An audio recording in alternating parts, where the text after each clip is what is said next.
এবং নিজের স্ত্রীকেও না জানিয়ে অনেক পুরুষ শেখ হাসিনার পতন চেয়েছে, অনেক স্ত্রী তার স্বামীকে না জানিয়ে শেখ হাসিনার পতন চেয়েছে। কবিতার ভাষা যে কতটা কঠিন,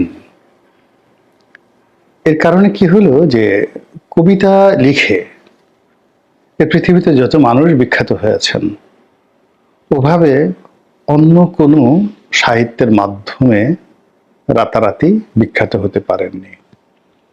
কেবলমাত্র 2 লাইন কবিতা লেখে, কেবলমাত্র 4 লাইন কবিতা লেখে এই পৃথিবীতে অমর হয়ে আছেন এরকম অনেক লোক আছেন।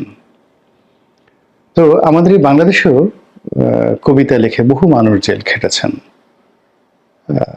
52 ভাষা আন্দোলনের প্রাক্কালে সেই বিখ্যাত কবিতা এখানে রমনার ঊর্ধ্বমুখী কৃষ্ণচূড়ার তলায়, যেখানে আগুনের ফুলকি